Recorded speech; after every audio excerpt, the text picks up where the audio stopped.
वैष्णव जन तो तेने कहिए जे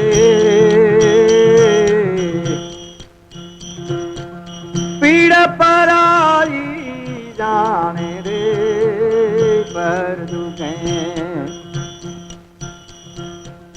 पर दुखे उपकार करे तो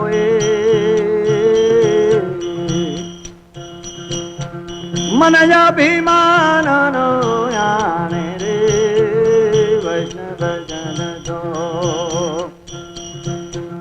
सकल लोक मा सौने वंदे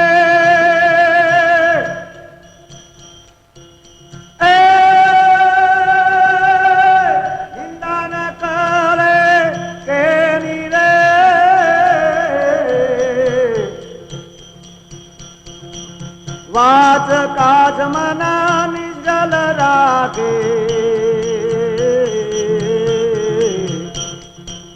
धन धन जननी तेनी रे वैष्णव जन दो समदृष्टि ने प्रश्न त्यागी परस्त्री जैन मातरे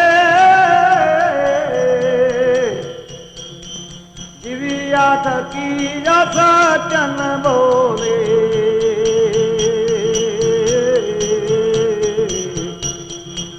पर धन न जाले हाथ रे वैष्णव जन दो मोह माया व्यापे नहीं देने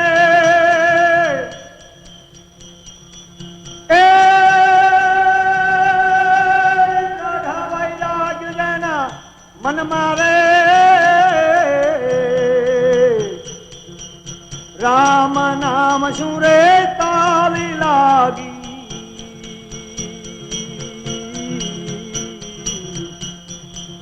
सकल तीरथ तेना तन मारे वैष्णव जन दो वन लोभी ने कपट रहित भे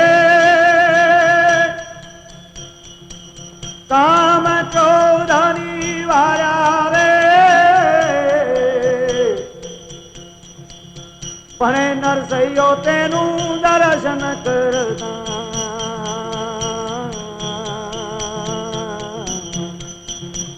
पूरा ये को तेर तारा रे वैष्णव जन दो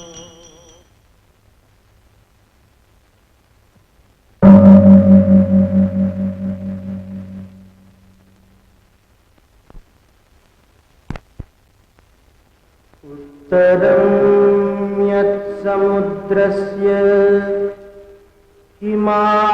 हिमाद्रेश्चैव दक्षिणम् वर्षं तद्भारतं नाम द्वारति यत्र सन्ततिः. The country that lies north of the ocean and south of the snowy mountains is called Bharatvarsha. In this ancient land, from time immemorial, the eternal snows of the Himalayas, wrapped in deep meditation, have formed a part of the life of the people, bound by a sacred thread of common heritage.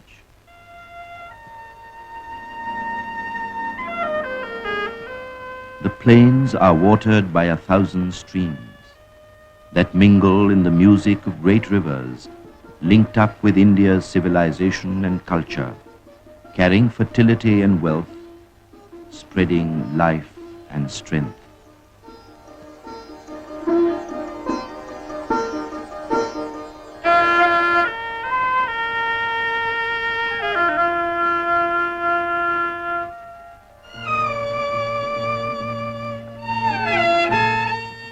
Traversed by green and fertile hills,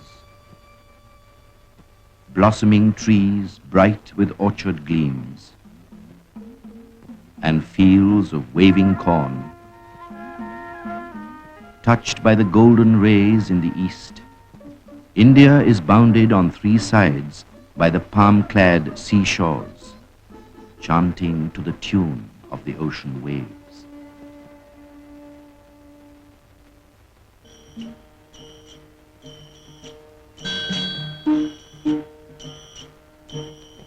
On the west coast, the Sea of Oman splashes against the solid rocks of the city of Porbandar in Saurashtra.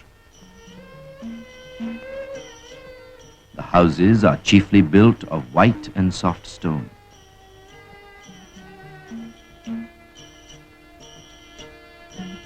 The distant Barda hills keep guard over the white city, otherwise known as Sodamapuri.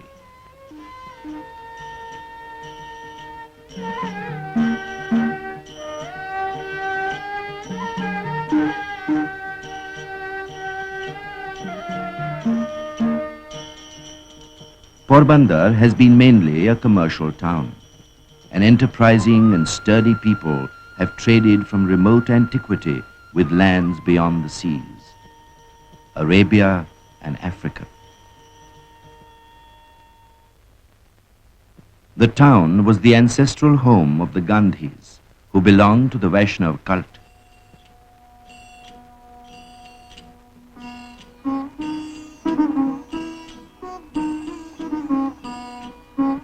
It was here that Mohandas Karamchand Gandhi was born on the morning of October 2nd, 1869.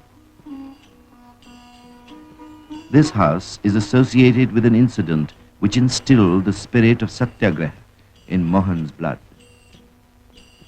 The Gandhi family played an important part in the political life of the state.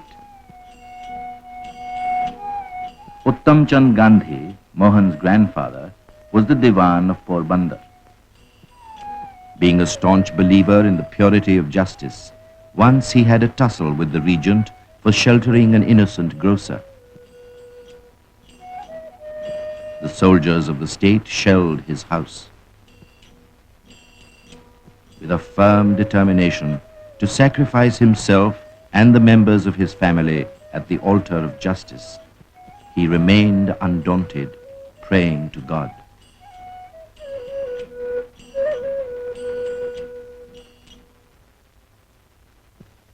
Karamchand Gandhi, Mohan's father, succeeded Uttam Chand as Diwan. Karamchand, like his father, was a man of principle and loved virtue more than wealth.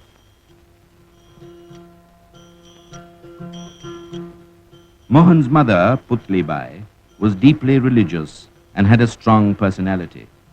She would take the hardest vows without flinching. Her influence, more than any other, molded the character of Mohan. At the age of 6, Mohan was sent to school close to his house. As a student, he was mediocre but punctual.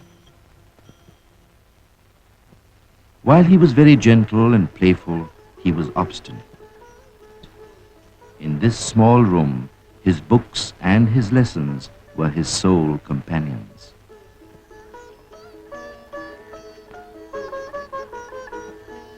In the Gandhi family, the Tulsi Ramayana was recited regularly. Mohan was taught by Rambha, his nurse, to repeat the name of Ram as a remedy for his fear of ghosts. That laid the foundation of his deep devotion to Ram.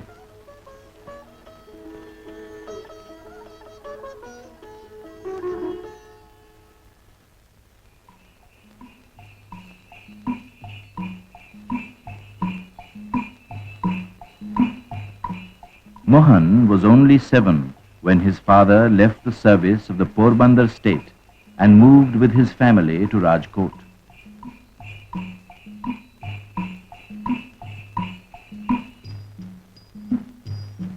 Karamchand Gandhi was soon appointed the Diwan of the state. Mohan and his brother Karsandas were admitted to the primary school.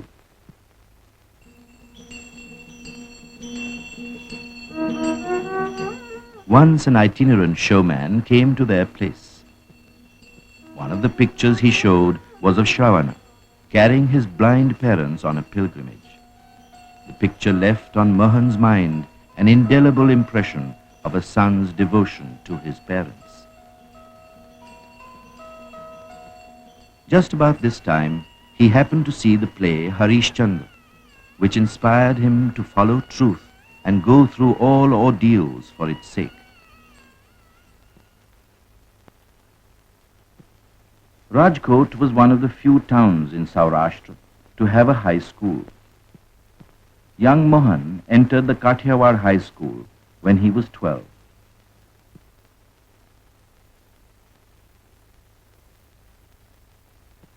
Mohan was forbidden to touch a scavenger who used to come to their house.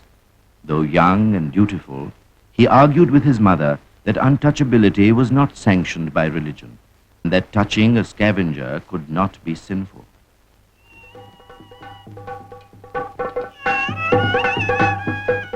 At the early age of 13, Mohan was married to Kasturbai, of the same age at Porbandar.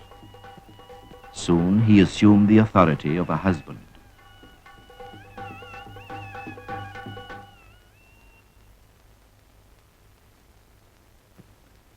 In 1887, Mohandas Gandhi passed the matriculation examination from the Ahmedabad Center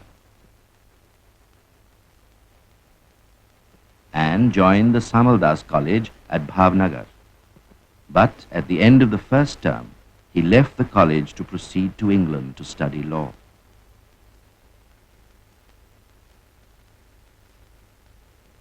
Lakshmidas, his brother, arranged for funds to send him abroad. Mother consented only after Mohandas took an oath not to touch wine, women, and meat.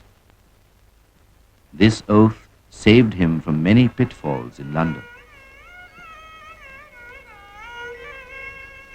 At the age of 18, he sailed from Bombay on September 4, 1888, despite stiff resistance from caste elders to his going overseas.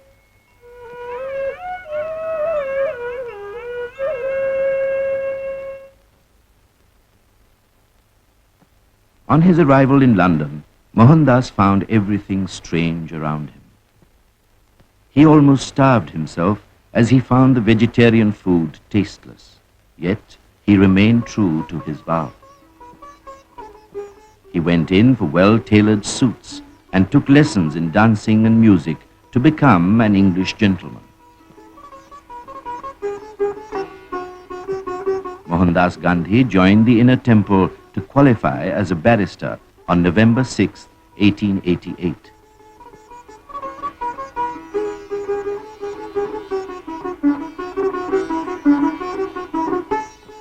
Informing his brother about his admission, he wrote that it filled his heart with joy and that he did not need meat or liquor in spite of bitter cold. The aspirant, after being an English gentleman, chose to convert himself into a serious student and framed his own timetable to the minute. He invested much money in textbooks, studied them with unflagging interest, and he read Roman law in Latin.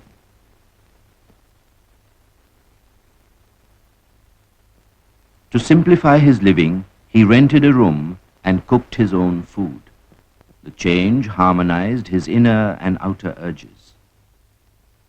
He joined the London Vegetarian Society, came in contact with many interesting persons, began his own experiments in dietetics, and contributed articles on Hindu customs and diet to the Society's magazine. Alcohol he described as an enemy of mankind and a curse of civilization. Towards the end of 1889, Mohandas read the Bhagavad Gita for the first time in Arnold's translation, the song Celestial, along with the original. The verse in the second chapter, teaching that renunciation is the highest form of religion, impressed him deeply. The Gita gave him the light he needed and opened to him a new way of life.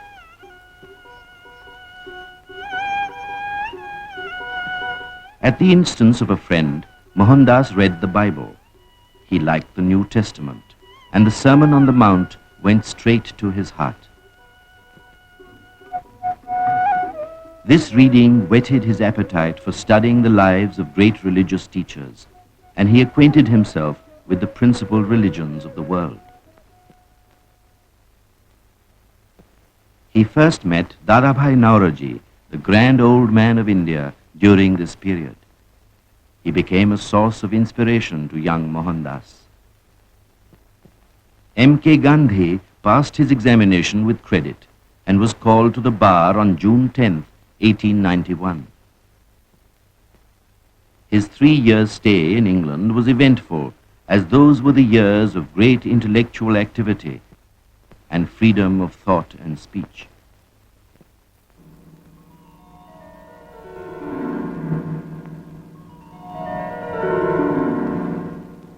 The sea was stormy on July 5th when barrister Mohandas Gandhi landed at Bombay.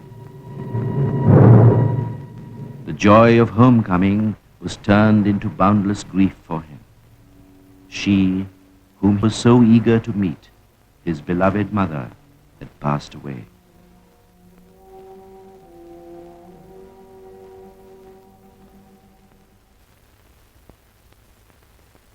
In Bombay, Gandhi came in contact with Raj Chandra, a merchant and a poet absorbed in godly pursuits. He captivated Gandhi and became his guide and spiritual refuge. To establish legal practice, gain experience of courts, and study Indian law, Barrister Gandhi applied for admission as an advocate to the Bombay High Court.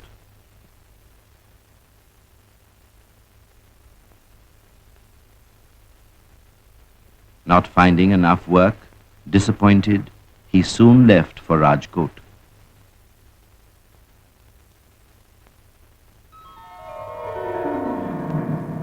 In April 1893, Gandhi set forth for South Africa to appear in a lawsuit on behalf of an Indian firm on a year's contract.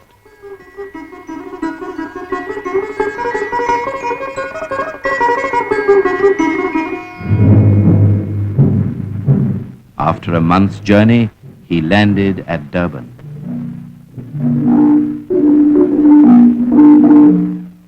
The racial discrimination in the society startled him and cut him to the quick.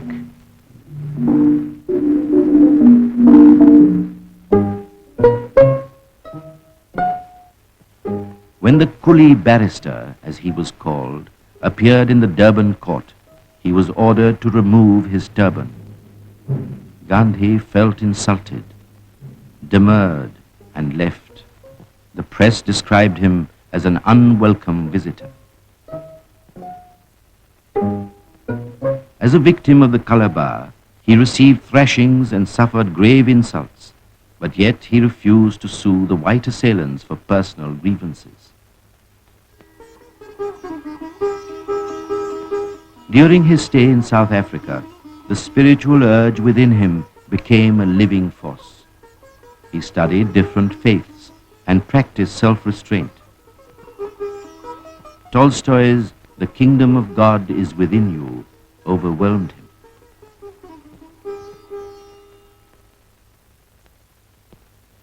After a year's stay, while about to leave for India, at a farewell party, he learned that the South African government was to introduce a bill to disfranchise Indians.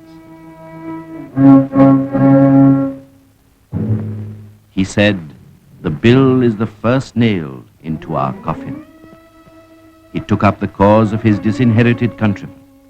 Thus began the long battle against race prejudice. Gandhi subordinated his legal career to public work and drew up a petition, the first ever sent by Indians to a South African legislature, demanding the retention of the right to franchise. The agitation infused a new life into the community. South Africa became the land of his adoption. Along with his colleagues, Gandhi founded the Natal Indian Congress to remove the hardships of the Indians and to promote harmony between them and the Europeans. Then followed years of hard work and organizing, with all the force and energy at his command. He appealed to the higher sense of his adversaries and brought home to them that their treatment of the Indians was not in conformity with justice and morality. Gandhi's public activities went hand in hand with his spiritual progress. He read widely, about 80 books, which made him realize the infinite possibilities of universal love. He read the sayings of Zarathustra.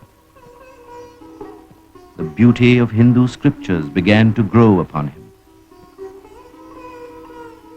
Irving's Life of Muhammad increased his admiration for the Prophet.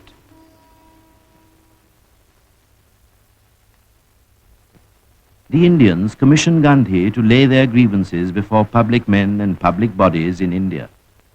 On June 5, 1896, he sailed home, carrying great responsibilities at the young age of 26. Gandhi visited the principal centers of political life in India.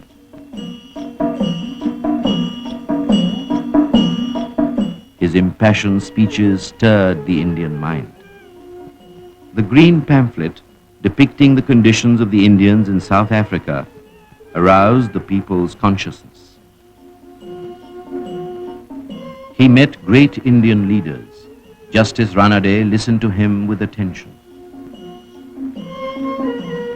The man who could effectively guide him was Sir Ferozshah Mehta, who met him as a loving father. Sir Ferozshah seemed to him like the Himalayas. He met Lokmanya Tilak, who promised him every help. The Lokmanya, he thought, was like the ocean. Gopal Krishna Gokhale invited him to his bosom like the river Ganga. In response to an urgent cable from Natal, Gandhi left India with Kasturbai on November 28, 1896.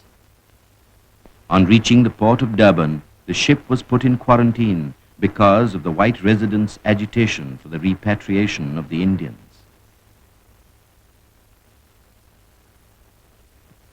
After 23 days of quarantine, when Gandhi landed, some European youngsters pelted him with stones, snatched away his turban, and kicked him. Even then, his heart did not arraign his assailants. Though he declined to prosecute them, the incident fanned the flame of prejudice against the Indians. Bills imposing stringent restrictions on Indian trade and immigration were introduced by the South African government. Gandhi sought help from leading men in India and England to create public opinion against the disabilities of the Indians in Natal.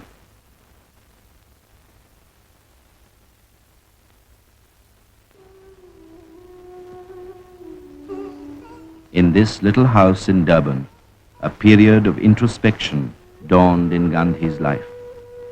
He developed a passion for self-help and simplicity. He studied the book, Advice to a Mother, equipped himself with the knowledge necessary for the physical, mental, and spiritual well-being of his children, and infused a spirit of service and self-respect in them. He longed for humanitarian service and worked in a hospital.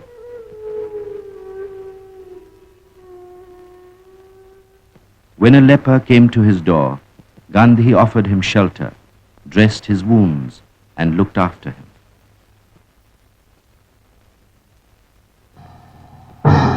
On the outbreak of the Boer War between the Dutch settlers and the British in 1899, Gandhi's loyalty to the empire drove him to side with the British, though his sympathies were with the Boers.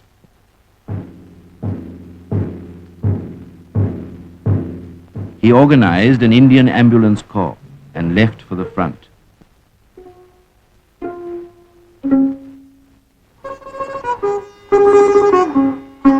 They worked under the fire of enemy guns and carried wounded soldiers to hospitals through heat and dust.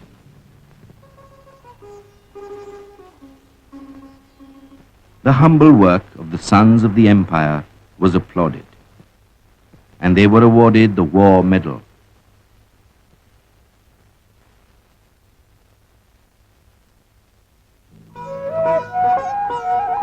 On the eve of Gandhi's departure for India, after 6 years' stay in South Africa, the Indians bathed him with the nectar of love and presented him with an address and costly gifts. The gifts agitated him deeply.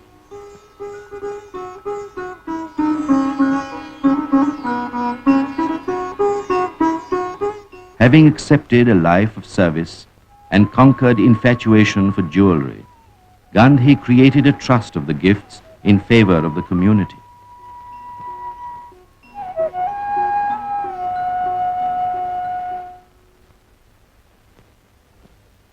On his return to India in 1901, Gandhi reached Calcutta to pay his first visit to the Indian National Congress, moved a resolution on the conditions of the Indians in South Africa, and pleaded for India's active sympathy. There was no limit to insanitation in the Congress camp. He gave the volunteers object lessons in sweeping and scavenging. Before settling down, Gandhi made an extensive tour of India. To acquaint himself with the hardships of the passengers, he traveled third class.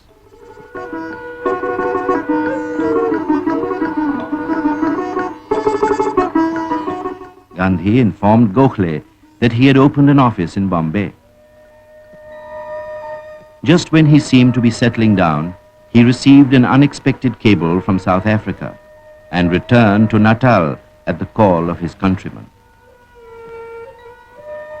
Realizing that he must remain in Transvaal and fight the battle through, he set up his office in Johannesburg.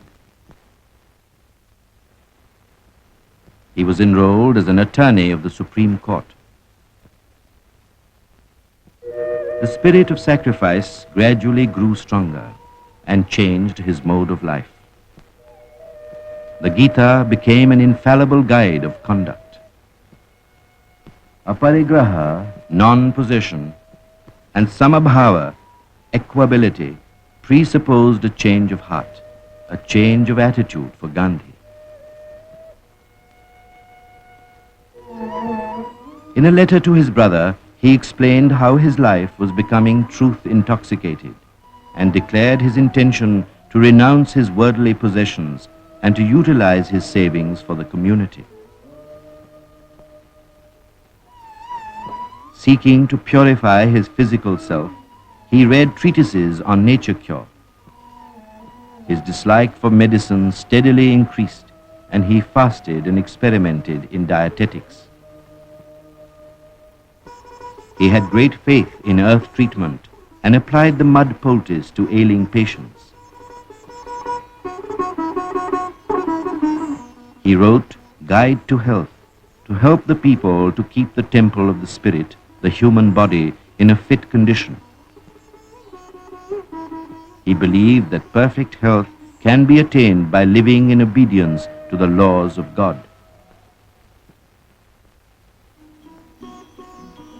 Gandhi felt the need of a journal specially devoted to the cause of the Indians. In June 1903, the weekly Indian Opinion was launched in 4 languages. Week after week, Gandhi poured out his soul in its columns.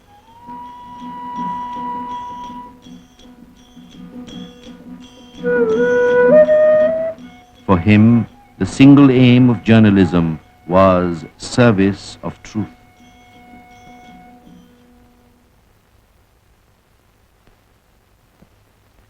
During a journey, he became absorbed in the perusal of Ruskin's Unto This Last, which teaches that men can be happy only if they obey the moral law.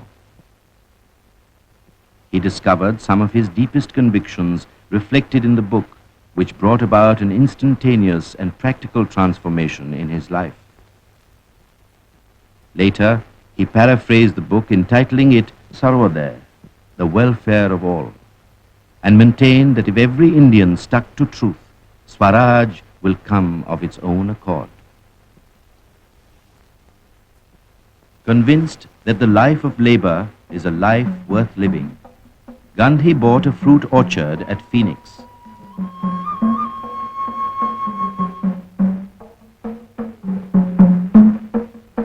He formed a nucleus of a settlement which led a Spartan life. The colony was self-supporting, and the material requirements of life were reduced to a minimum.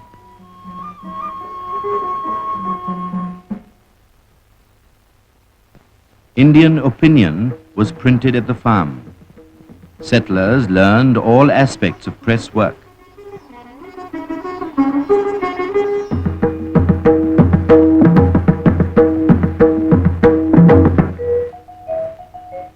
Hand power was preferred to mechanical power. This paved the way for the highest moral uplift of the settlers. Gandhi kept a close track of events in India. He advocated the abolition of the salt tax, called for united opposition to Bengal's partition, supported the boycott of British goods, and hailed the Swadeshi movement. He emphasized the need for communal harmony, commended the adoption of Vande Mataram as India's national anthem, and of Hindustani as a common language for achieving nationhood. He supported the demand for home rule in the name of justice and humanity.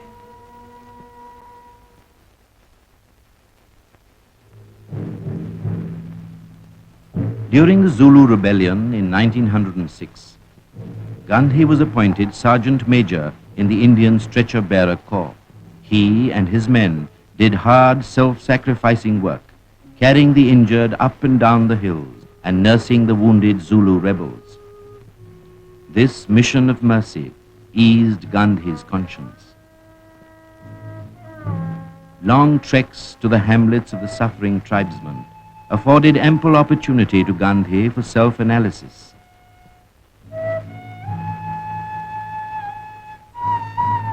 He clearly saw that an aspirant after a life devoted to service must accept poverty as a constant companion and observe celibacy, for one cannot follow both the flesh and the spirit. He sealed his brahmacharya with a vow for life.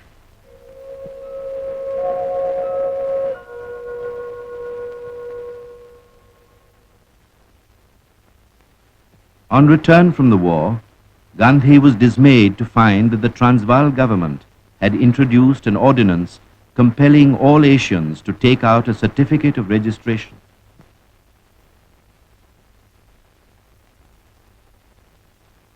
Condemning this black act, Gandhi observed that it was not merely abominable, but a crime against humanity.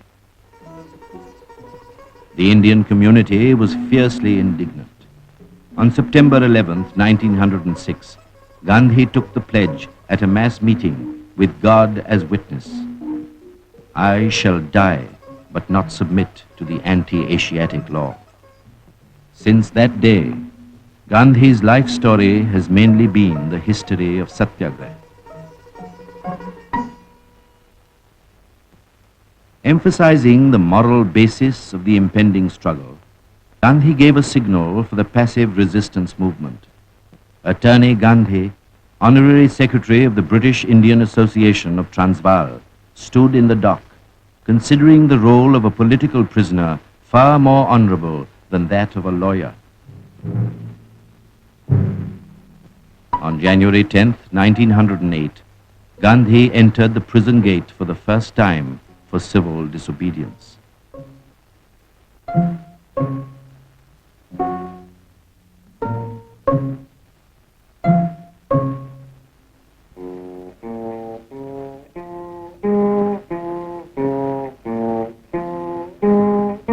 He donned a convict's clothes and ate jail rations. Believing that whoever has a taste for reading good books is able to bear loneliness in any place with great ease, he spent his time in reading. On reading Socrates, he felt that Indians should learn to live and die like Socrates, the great Satyagrahi.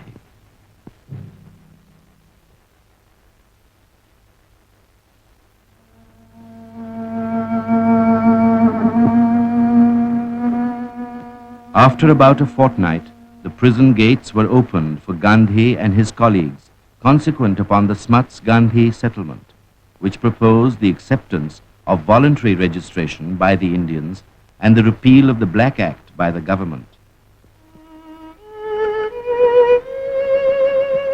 The commencement of voluntary registration was signalized by a murderous attack upon Gandhi by a misguided countryman. To die by the hand of a brother was not a matter of sorrow for Gandhi, since death, he thought, was the appointed end of all life. True to his pledge to take out the first certificate, Gandhi gave his fingerprints from the sick bed. General Smuts played foul and did not repeal the Black Act. The Indian community was thrown into a turmoil. The struggle was resumed with a bonfire of certificates, and the resolve to court wholesale imprisonment was a challenge to the government. The fearless fighters had full faith in the righteousness of their cause and in God. The movement was in full swing. Gandhi was sentenced to 2 months' hard labor. "Suffering is our remedy. Victory is certain," was his message for the people.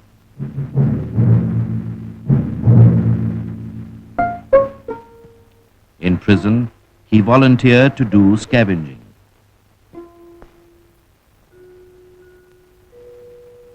On hearing the news of his wife's illness, Gandhi wrote to her, "I am very much grieved, but I am not in a position to nurse you. I have offered my all to the Satyagraha struggle.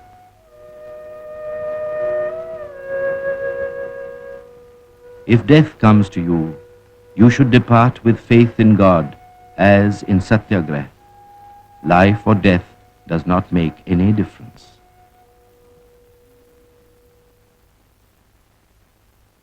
The struggle continued with unabated vigor. The passive resistors showed magnificent courage by seeking imprisonment again and again.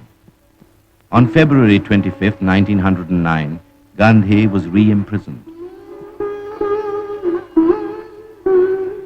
He read a great deal in prison.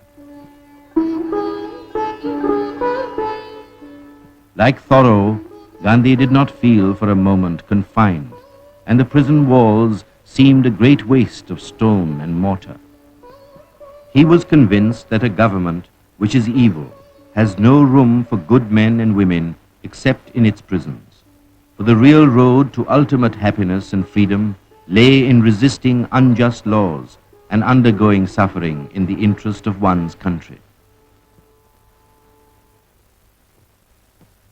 In a letter from prison to his son, Gandhi emphasized the importance of chastity, poverty, and hard work. For education to him did not mean knowledge of letters, but character building and knowledge of duty.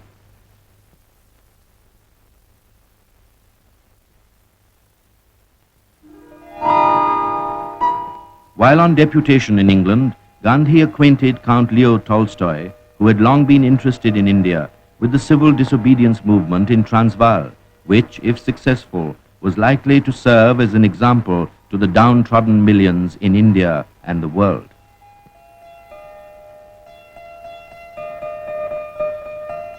He also sent him a copy of the first biography of him written by Reverend Doak.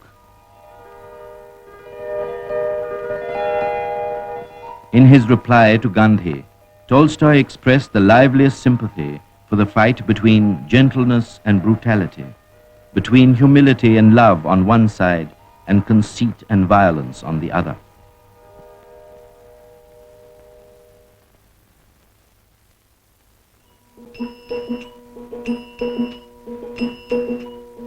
On his return voyage on board the Kildonian castle, Gandhi worked day and night on his 30,000-word book, Hind Swaraj, Indian Home Rule, containing the quintessence of his ideas.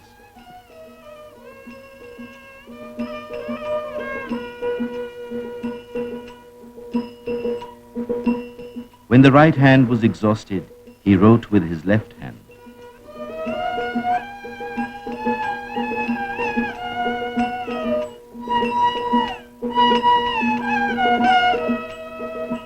Condemning modern civilization, which is purely material, he wrote that East and West can really meet when the West has thrown overboard modern civilization almost in its entirety. He observed that there is just the same inviolable connection between the means and the ends as there is between the seed and the tree. Advocating the use of truth force against brute force for the attainment of Swaraj, which meant self-rule or self-control, he declared that his life henceforth would be dedicated to its attainment. Sending the booklet to Tolstoy, Gandhi asked for his criticism. Tolstoy thought the question treated in the book was of the greatest importance for the whole of humanity. Reverend Doak's biography of Gandhi gave Tolstoy an opportunity to understand him better. 2 months before his death, the Russian sage wrote to Gandhi that non-resistance is nothing else but the discipline of love undeformed by false interpretations. Passive resistance in Transvaal seemed to him the most fundamental work in which not only the Christians but all the peoples of the world must participate. Gandhi's dream of developing a community of satyagrahis, living a new and simple life in rural surroundings, took final shape on a farm near Johannesburg named after Tolstoy. Gandhi espoused poverty, made further changes in his mode of living, and maintained a regular diary of his daily activities and expenses.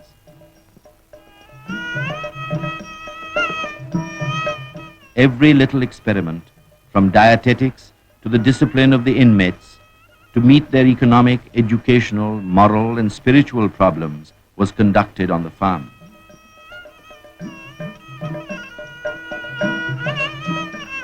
The inmates imbibed the lesson of mutual service, courtesy, and industry.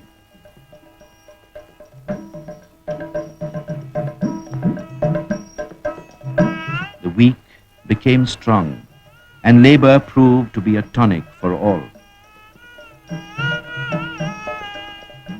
Gandhi's faith and courage were at their highest in Tolstoy Farm, which proved to be a center of spiritual purification and penance for the final campaign. Gopal Krishna Gokhale came to South Africa in October 1912 in response to Gandhi's request. He received a tumultuous welcome.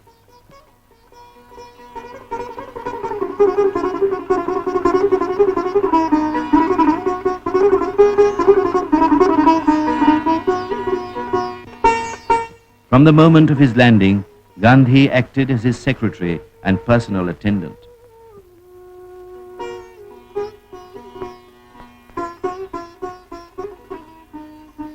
Gokhale came to assess the condition of the Indians and assist Gandhi in ameliorating it.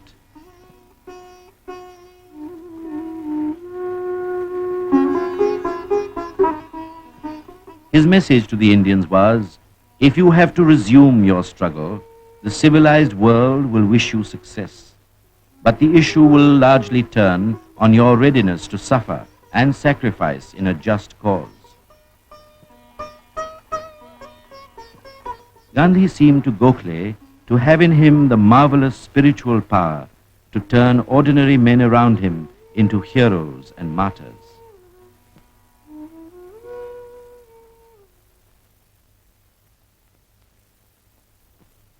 On the passing of the Immigration Bill, a fresh grievance arose, and Gandhi said, "Once more into the breach, my friends."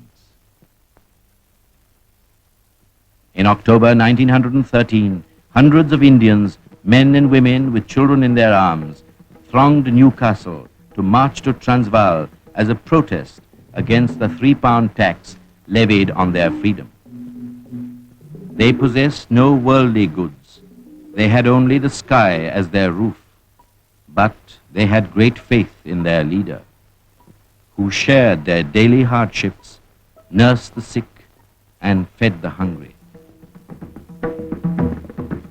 The soldiers of Satyagraha offered prayers and began the epic march in the name of God.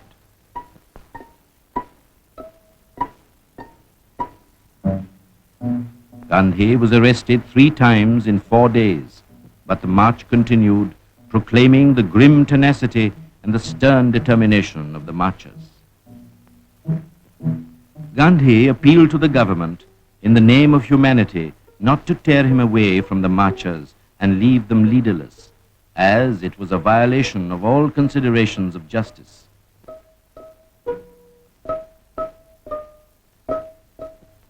Gandhi was sentenced to 12 months' rigorous imprisonment on 4 counts.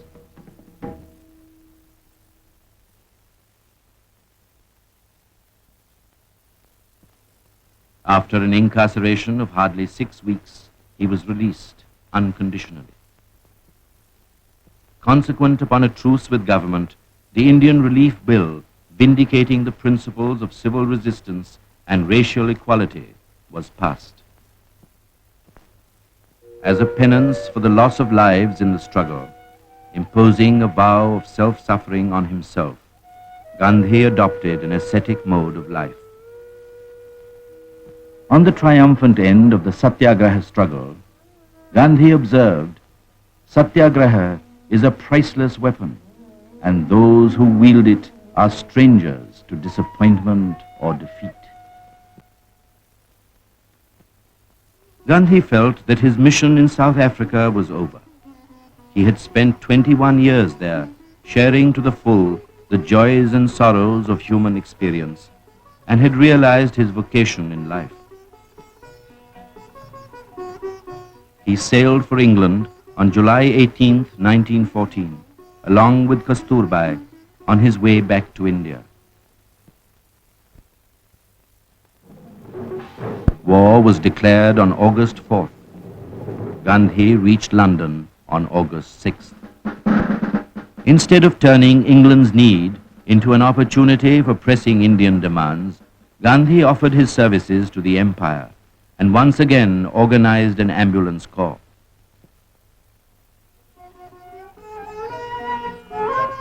Owing to a deterioration in his health, Gandhi sailed for India on December 19th, with the hope that the connection between India and England might be a source of spiritual comfort to the whole world.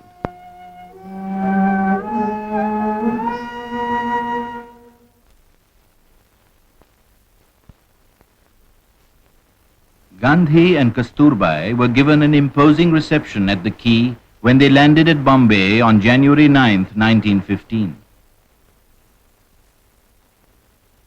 Gandhi bound himself by a promise to Gokhale not to express any opinion on public questions until he had gained sufficient experience in India, and proceeded to Kathiawar to meet relatives and friends. He received a warm welcome.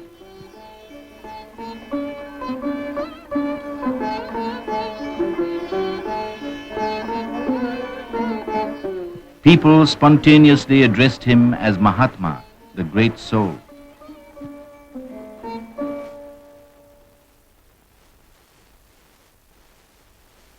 Soon after Gandhi's Phoenix disciples took shelter at Shanti Niketan Ashram, poet Tagore wrote to Gandhi that they would form a living link in the sadhana of both of their lives.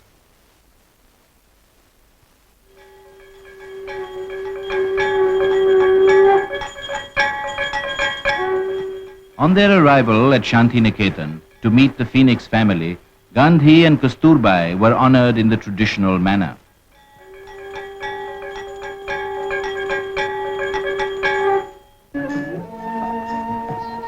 Delighted with the artistic atmosphere of the ashram, Gandhi hoped that through her Oriental culture, India would establish friendly relations with the Eastern and the Western worlds.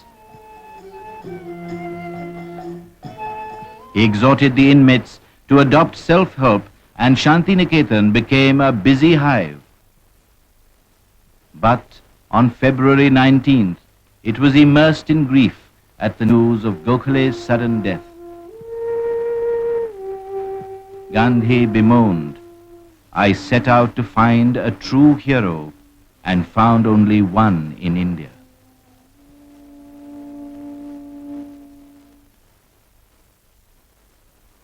The Kumbh fair at Hardwar attracted many pilgrims. Gandhi too attended the fair, not with the sentiments of a pilgrim, but as a volunteer to do sanitation work. As an act of self-denial, here he pledged himself to limit his diet to 5 items and not to eat after sunset.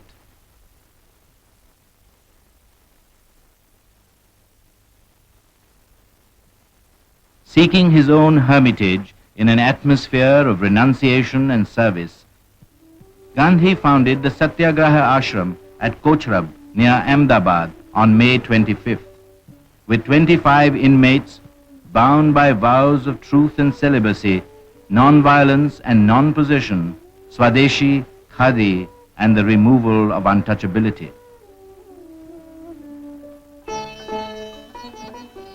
Soon, difficulty arose over the use of the well on the admission of an untouchable family as inmates of the ashram. Gandhi was put to the test, but gradually the storm passed away.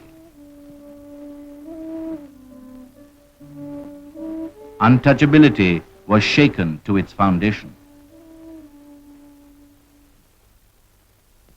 In 1917, Gandhi found a congenial task in the service of the oppressed peasants on the indigo plantation of Champaran in North Bihar.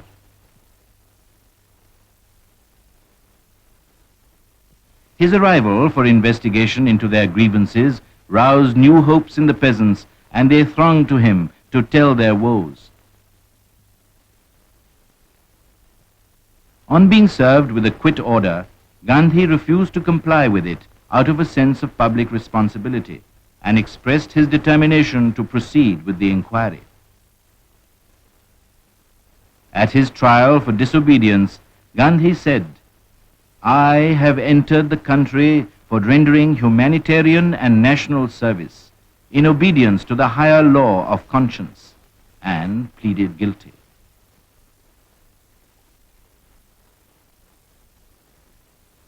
The compulsory growing of indigo was abolished on the recommendation of the inquiry committee. The century-old stain of indigo was washed away, and the country had its first object lesson in individual civil disobedience. In the middle of 1917, on the outbreak of the plague in Kochrab village, Gandhi shifted his ashram to the bank of the river Sabarmati.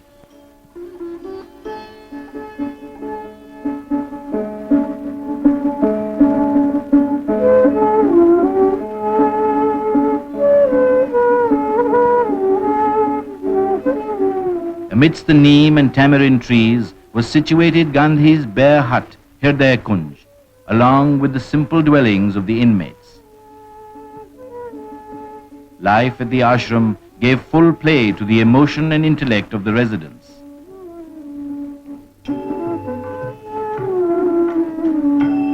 There were gardens to till and cows to tend.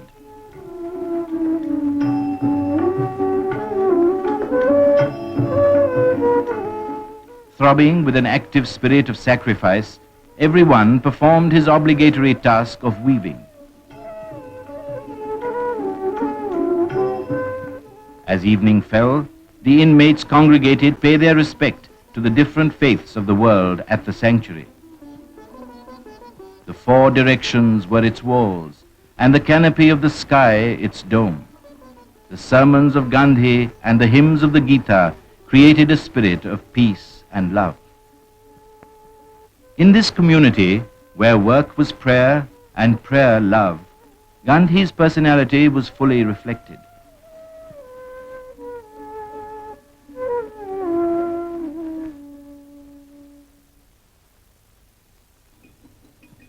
In 1918, unrest prevailed among the textile workers of Ahmedabad, who were underpaid and overworked.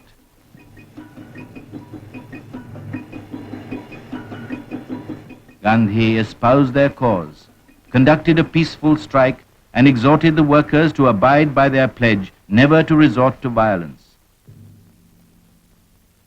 The strike situation began to grow critical. 20 days passed by. Hunger had its effect on the strikers, and they began flagging. Gandhi spontaneously announced, "I will not touch any food." 3 days after the fast commenced, the mill owners accepted arbitration, and without any ill will, the righteous struggle achieved its end.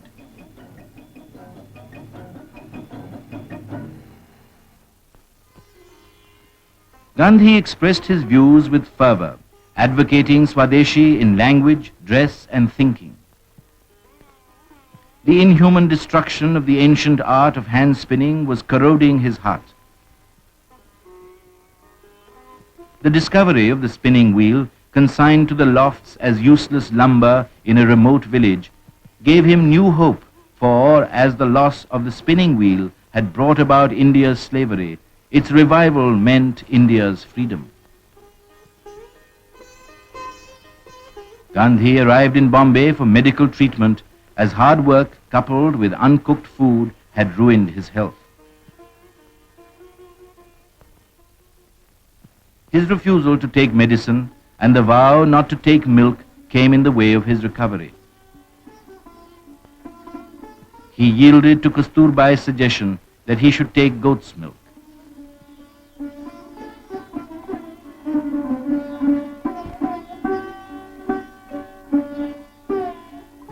During the convalescent period at Mani Bhavan, he learnt and practiced spinning, and the wheel hummed merrily in his room, spinning peace, goodwill, and love in every revolution.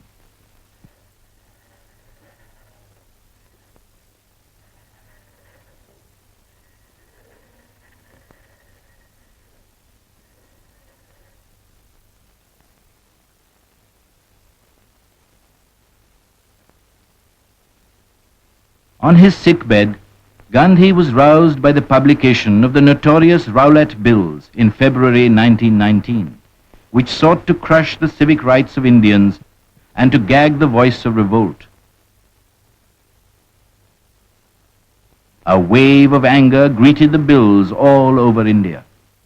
Describing them as aggravated symptoms of a deep-seated disease in the ruling class, Gandhi informed the Viceroy about his desire to offer civil disobedience in protest.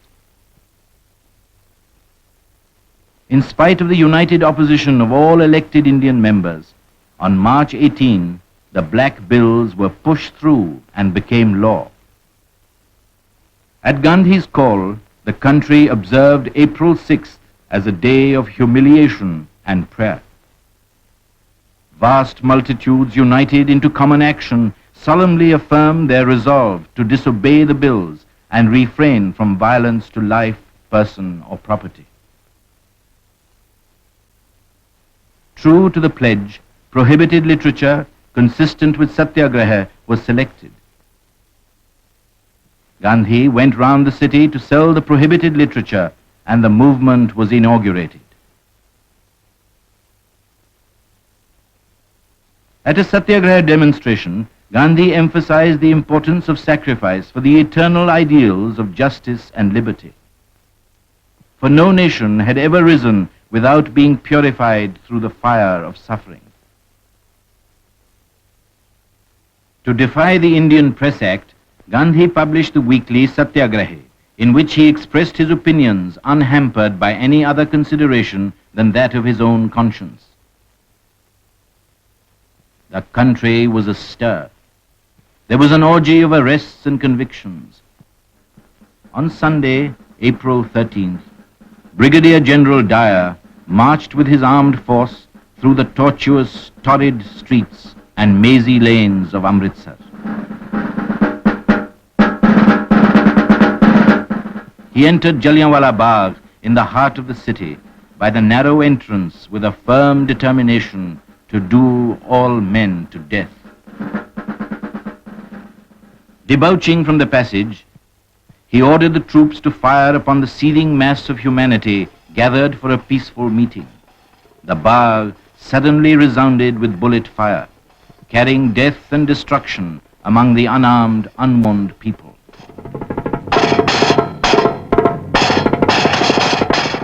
The firing continued till the ammunition was exhausted, killing 375 and injuring over 1,000 helpless men and women. And when all was over, heaps of wounded lay near this wall.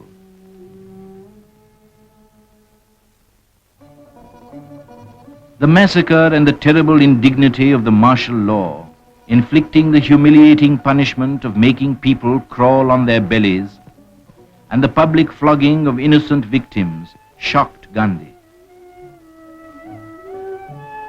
When the terror-stricken people indulged in violence, it suddenly dawned on him that it was a Himalayan miscalculation on his part to have called upon his countrymen to launch the civil disobedience movement prematurely, and he suspended the Satyagraha on April 18.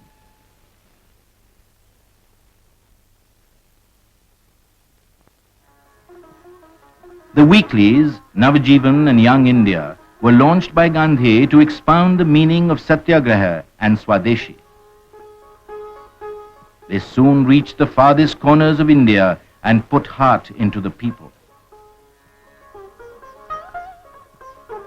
The Amritsar Congress, held in December 1919, under the presidentship of Motilal Nehru, adopted Gandhi's gospel of Swaraj through Swadeshi and his plea for the revival of the age-old cottage industries as India's prosperity was founded on the plough and the spinning wheel.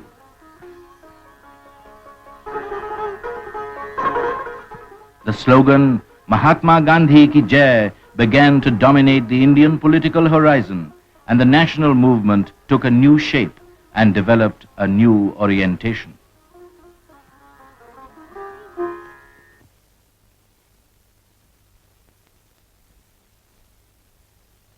The spinning wheel, Gandhi said, is a national necessity. Not on the clatter of arms, but on the reintroduction of the spinning wheel depends the economic and moral regeneration of India.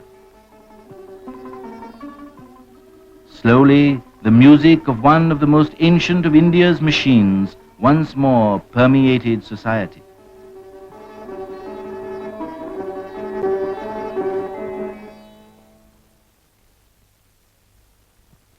In April 1920, when poet Tagore visited Ahmedabad to attend the Gujarati Literary Conference, Gandhi greeted him with deference and affection and appealed to the people to donate generously for the poet's Vishwa Bharti.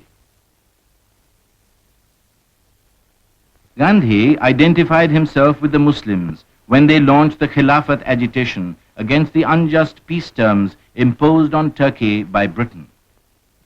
The Khilafat movement adopted Gandhi's doctrine of non-violent non-cooperation as an infallible remedy. In pursuance of the resolve, Gandhi reiterated that non-cooperation would be inaugurated on the 1st of August.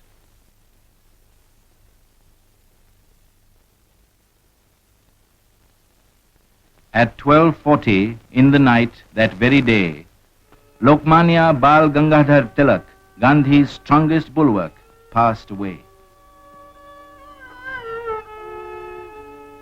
Lamenting his death, Gandhi observed, "A giant among men has fallen. He will go down to the generations yet unborn as the maker of modern India." No man had preached the gospel of Swaraj with the consistency and insistence of the Lokmanya. On the appointed day, Gandhi gave the signal for the non-cooperation campaign by returning the Kaisar Hind gold medal and the decorations received in South Africa to the Viceroy, for he could retain neither respect nor affection for the government which was moving from wrong to defend its immorality. India responded to Gandhi's call. People straightened their backs and raised their heads. Schools and colleges were emptied and the courts abandoned.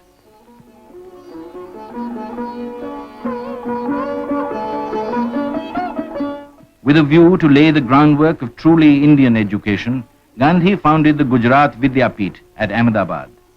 Its object was to preserve the languages of India and to use them as sources of national regeneration. Manual work, which formed a part of the curriculum, fostered a spirit of self-help and independence among the students.